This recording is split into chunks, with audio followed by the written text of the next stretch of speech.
time to take your coding break. Howdy, coders, and welcome back to the Coding Break podcast with Tam Talk. Here to talk about all things medical coding related, the good, the bad, and sometimes the ugly. So on today's episode, I want to talk to you first. Let me go back. Let me be a reminder. October 1st is a few days away. October 1st is a few days away. So what does that mean? The 2026 ICD-10 CM codes will become effective. We will start implementing and utilizing those codes on October 1st. So what does this mean for you? Get access to the codes, the new codes. There are a lot of code changes. There are a lot of new codes. There are a lot of codes that have been deleted. So you need to have access to that information as soon as, I would say, September 30th? How many days are in September? 30, 31, the day before October 1st. You need to have those codes in your hand on October 1st. So if you are looking for those and you're looking for them for free, please visit my website at www.abrahammedicalcodingcoachllc.com and go to the resource page and click on the link and download not only the new codes, but also the 2026 ICD-10 coding guidelines, okay? There's no excuse why you shouldn't have those available on October 1st. I have it for you, again, on my website. Go to the resource page and click on the link and download those guidelines, as well as the new codes, the codes that have been deleted, and the codes who have somewhat of a change. There's that. So a little bit of housekeeping has been completed, but I wanted to come on, and I feel like I'm constantly having a conversation about stop sitting on your certification, stop sitting on your gifts, stop sitting on your gifts, okay? And I say that because I had someone comment on one of my posts in regards to trying to figure out how to pivot or figuring out what their role is as a coder or a coding professional. So again, I'm going to share with you what I shared with this individual. Someone is waiting for you to post your content, whether that be a podcast, whether that be a YouTube video, whether that be just a post on Instagram, TikTok, Facebook, wherever you want to do that. Someone is waiting to hear what you have or to partake of the gift that has been instilled upon you, right? So individuals are waiting for you to share that with you. And so I don't want you to pursue your education, pursue your certification, pursue anything, and you just sit on it. You obtain that certification, you obtain that degree, you obtain whatever it is that you obtain in order to share it with the world or to share it with the specific individuals who need it to hear it, see it, or to touch it, the individuals that are coming behind you who are trying to journey along that same road that you've successfully passed or traveled. And I want to speak specifically, I guess, to coding. If you have obtained your coding certification, if you have experience as a coding professional, or maybe you haven't secured a coding role, but you have developed some sort of study techniques or tips that have helped you pass the certification exam, why not feel free to share? You can do it freely or you can charge it. I mean, I can't tell you how to go about that, but I will tell you to do it, right? I feel like Nike spokesperson, just do it. Okay? So, if you're trying to figure out like how to approach it or whatever, just again, I say just do it. There is no specific way. You don't have to look a certain way. You don't have to, just do it. I mean, yes, in the past there were specific guidelines. Don't get me wrong, there are specific guidelines, but before it used to be, the standards used to be a little I'm gonna say aesthetically pleasing, like you had to have a certain look, you have to have a certain aesthetic, like background, what have you. And a lot of that deterred a lot of individuals from pursuing their purpose, their goal, or sharing their wisdom with others because they felt like they did not have or did not meet the standards. And I can attest that, yeah, that algorithm, if we're on the social platforms, has been change. It's changed.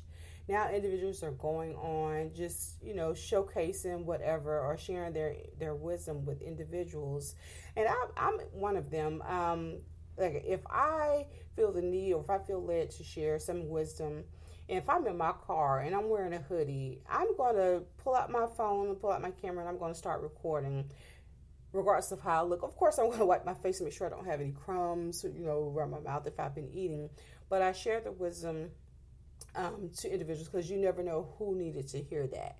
You never know who needed to hear that. And so, or like you say, if you one who wants, you have to have some type of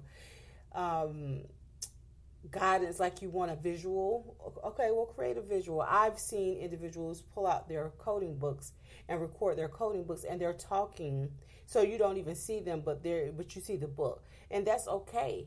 And they have people who are tuning in to take in that information, right?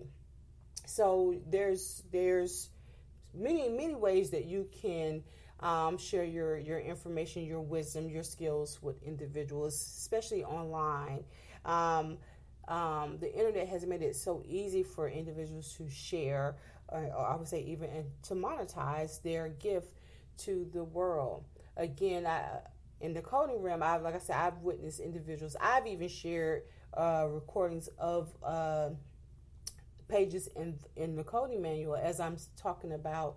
For example, I was talking about the illustrations or the drawings of the anatomical locations. So that was helpful to individuals because they needed to see that.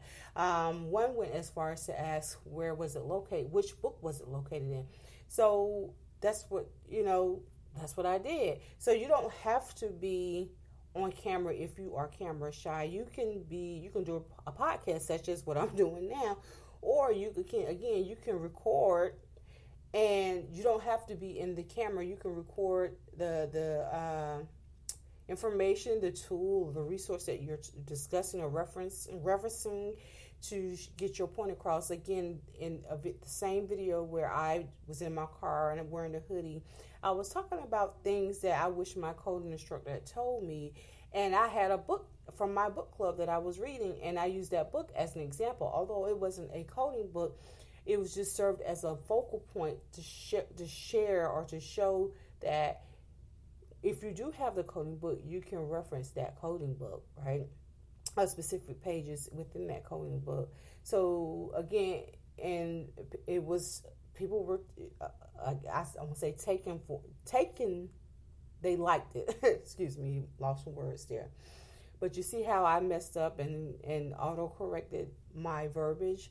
The same way. The way that the economy is set up right now, the culture and how we are continuously evolving, it's all or nothing. Like it's there.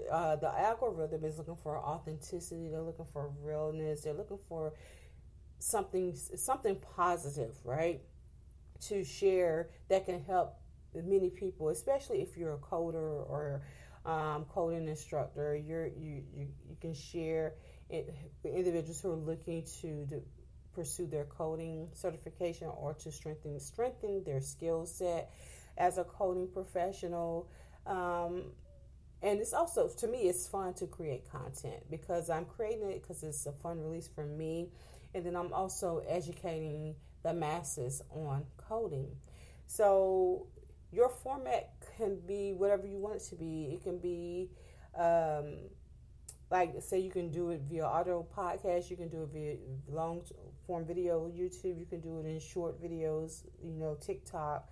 I don't really dabble with Instagram like I used to in the past, but you could take, again, that same content and put it on those other platforms. So you don't have to continuously recreate content that you've created for one platform. I use YouTube, for example. If you create a long form video, you can take clips of that same video, and you can reshare it on TikTok, you can reshare it on Instagram, you can reshare it on Facebook, or you can share the long form video on Facebook. So you're hitting all the platforms with just one content, right? One video. So that's all I'm saying. And again, as a medical coding professional, and if you're a coding professional, you have a skill set, you have something to talk about, you have a perspective, you have something to offer society. Go for it. And why not make some money on the side doing that? Like, it's going to develop your confidence. You're going to start monetizing, and you're going to be blessing others with your gift. That's all I'm saying. That's all I'm saying. So don't sit on your gifts, because if you sit on it, you're going to eventually lose it, and we don't want you to lose it. Share it. Collab with other coding professionals if you must. I've collabed with some of my former colleagues on podcasts. Speaking engagements. I've done virtual speaking engagements. I've gone and physically spoke at conferences or events in regards to medical coding. So there's numerous ways. Getting tongue tied here. Numerous ways that you can create content or share your content and your coding skill set. So that's what I wanted to come on and share with you, that you are sitting on a gold mine, and don't be afraid to share your content. The more I share it, and I'll say that the more that I share my content, the more that I see that there are other coding professionals sharing their content, right? And you'll find your angle. The more you create, you'll soon find your angle as it relates to your perspective. Like, I've stumbled across an individual who was, her perspective was those individuals who were starting a new career after the age of 40 or 50. I can't believe, but I know it was more than 30, right? So she had a targeted audience, and it was to the ones who were switching careers, right, into coding. So you can create content anywhere. It doesn't have to be specific to coding, like, okay, I'm focused on inpatient, I'm focusing on outpatient or pro fee or whatever. It can just be like an age thing. It can be, I would say your why, the pivot. Okay, I worked in this particular arena, now I'm pivoting into coding at this specific age. And so there's a target audience, right? So when you get that target audience and you just deliver your perspective as it relates to medical coding, your skills, your knowledge, and then go forth with that. So don't be afraid. Like, at this time, you can't afford to be afraid of getting out there. You want to be an auditor, you want to be a public speaker, you want to be an educator, whatever it is that you want to be. This is your opportunity to do it, and it gets to the masses. You don't have to be on the video. And I will say this, eventually, like, I started out doing PowerPoints on YouTube, but eventually I got in front of the camera. At some point, you're going to get in front of the camera again once your confidence level has been built and you feel comfortable and you realize it's not as bad as you think it is. You're going to want to get in front of the camera. You're going to want to show off your creativity. You're going to want to share more. You want to do more. You want to pivot. You want to create more. So go ahead and start. So that's all that I have for this coding break. And again, as a reminder, be sure to get your 2026 ICD-10 diagnosis codes, because those are going to affect October 1st. And as always, be blessed and code on until the next time. Toodles.